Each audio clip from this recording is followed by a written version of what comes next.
दोस्तों आज हम आपको बताएंगे मध्य प्रदेश में अभ्यारण्य कहाँ स्थित हैं उसको याद करने की ट्रिक। तो चलिए शुरू करते हैं।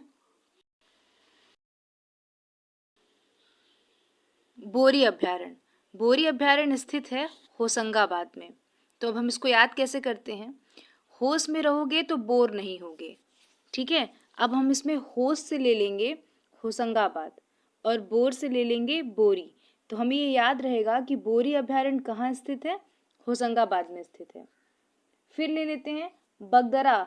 बगदरा अभ्यारण्य कहाँ स्थित है, वो स्थित है सीधी में। तो अब हम इसको याद कैसे करते हैं। बंदर सीधे नहीं होते। ठीक है, बंदर सीधे नहीं होते, आप देखते हैं वो उछल कूद करते रहते हैं इधर उधर। तो बंदर से ले लेंगे हम बगदरा और सीधे से ले लेंगे सीधी। ठीक है, तो बंदर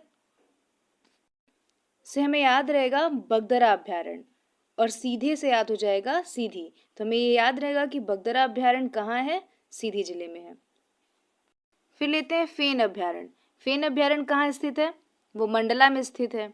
तो अब इसको याद कैसे करेंगे कि कान्हा को देखकर मन डोला और हम उनके फैन हो गए, है ना। कान्हा को देखकर मन डोला और हम उनके फैन हो गए। तो इसमें मन डोला से हो जाएगा मंडला। ठीक है, और फैन से हम क्या ले लेंगे, फेन अभ्यारण्य। तो हमें याद रहेगा कि फेन अभ्यारण्य कहाँ है, मंडला में स्थित है। फिर है घाटी गांव। घाटी गांव अभ्यारण्य कहाँ है, वो ग्वालियर में स्थित है। ये जो अभ्यारण्य है वो सोन चिड़िया के लिए फेमस है। तो अब हम इसे याद करते हैं। इसमें एक वर्ड हम ले लेते हैं गांव, ठीक है, और इधर ले लेते हैं ग्वाले। ग्वाले है ना। तो ग्वाले कहाँ रहते हैं, गांव में रहते हैं, है ना। हमें ग्वाले कहाँ देखने को मिलेंगे, गांव में देखने को मिलेंगे। तो गांव से हो जाएगा घाटी गांव और ग्वाले से हो जाएगा ग्वालियर। तो हमें याद रहेगा कि घाटी गांव अभ्यारण्य कहाँ है, ग्वालियर में स्थित है। फिर है करेरा अभ्यारण्य। ये भी फेमस है सोन चिड़िया के लिए, है ना। और ये कहाँ स्थित है, शिवपुरी में स्थित है। तो अब हम इसको कैसे रिलेट करेंगे कि शिव जी भी क्या है, काले हैं। काले मीन्स सांवले हैं, है ना। शिव जी का भी रंग कैसा है, सांवला है। तो हम काले से ले लेंगे करेरा और शिव से ले लेंगे शिवपुरी। तो हमें याद रहेगा कि करेरा अभ्यारण्य कहाँ है, शिवपुरी में स्थित है। फिर लेते हैं नौरादेही अभ्यारण्य। ये अभ्यारण्य सबसे बड़ा अभ्यारण्य माना जाता है। अब इसको याद कैसे करेंगे, और वो स्थित कहाँ है, सागर में, है ना। नौरादेही अभ्यारण्य कहाँ है, सागर में है। तो अब इसको हम याद कैसे करेंगे कि जब किसी भी इंसान की मृत्यु हो जाती है, वो मर जाता है, तो उसके देह को कहाँ प्रवाहित किया जाता है, सागर में। तो वैसे ही हम उसे रिलेट कर लेंगे कि अगर कोई मर जाए तो उसके देह को प्रवाहित कर दो सागर में। तो देह से हो जाएगा नौरादेही और सागर से हो जाएगा सागर। तो हमें याद रहेगा कि नौरादेही अभ्यारण्य कहाँ है, सागर में है। फिर है पचमढ़ी अभ्यारण्य, वो कहाँ है, होशंगाबाद में।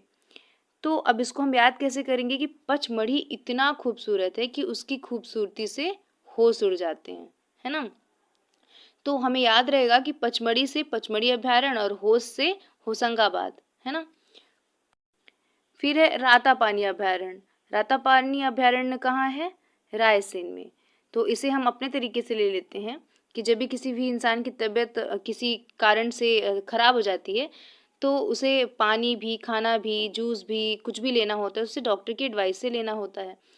तो अब इसको हम रिलेट करते हैं कि डॉक्टर की राय से पानी पियो, है ना। डॉक्टर की राय से पानी पियो। तो पानी से हो जाएगा राता पानी और राय से हो जाएगा रायसेन। तो हमें याद रहेगा कि रातापानी अभ्यारण्य कहाँ है, रायसेन में है।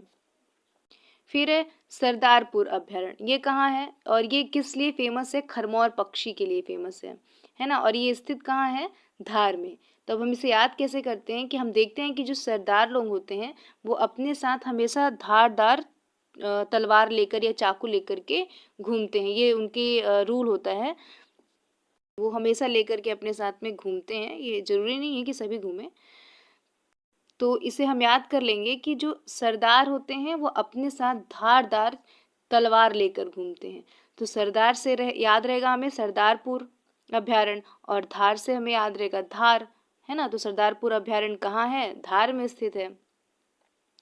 फिर है सैलाना अभ्यारण्य, वो भी खरमौर पक्षी के लिए फेमस है।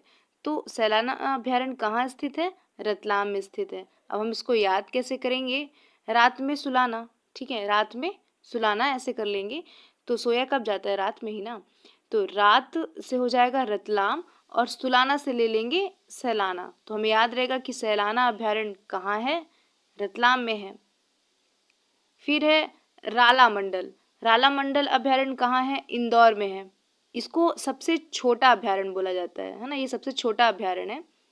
अब इसको याद कैसे करेंगे कि रेल को दौड़ के पकड़ो, है ना, रेल को दौड़ के पकड़ो। तो रेल से हो जाएगा राला मंडल, और दौड़ से हो जाएगा दौर। तो हमें याद रहेगा कि राला मंडल अभ्यारण्य कहाँ है? इंदौर में है। फिर है ओरछा अभ्यारण्य। ओरछा अभ्यारण्य कहाँ है? टीकमगढ़ में। तो कहते हैं ना कि कोई भी काम करने से पहले भगवान का आशीर्वाद लो, टीका लगाओ, फिर अपना काम करो, तुम्हारे काम अच्छे होंगे। तो टीका लगाकर काम करो, काम अच्छा होगा। तो टीका से हो जाएगा टीकमगढ़, और अच्छा से हम ले लेंगे ओरछा, है ना, ओरछा अच्छा, है ना। तो ओरछा अभ्यारण्य कहाँ है? टीकमगढ़ में है। फिर है गंगऊ अभ्यारण्य, वो कहाँ स्थित है? पन्ना में। और पन्ना में क्या मिलता है अधिकतर? क्यों फेमस है? हीरे के लिए फेमस है। तो जिस तरीके से गंगा पवित्र मानी जाती है, वैसे ही हीरा पवित्र माना जाता है, ठीक है।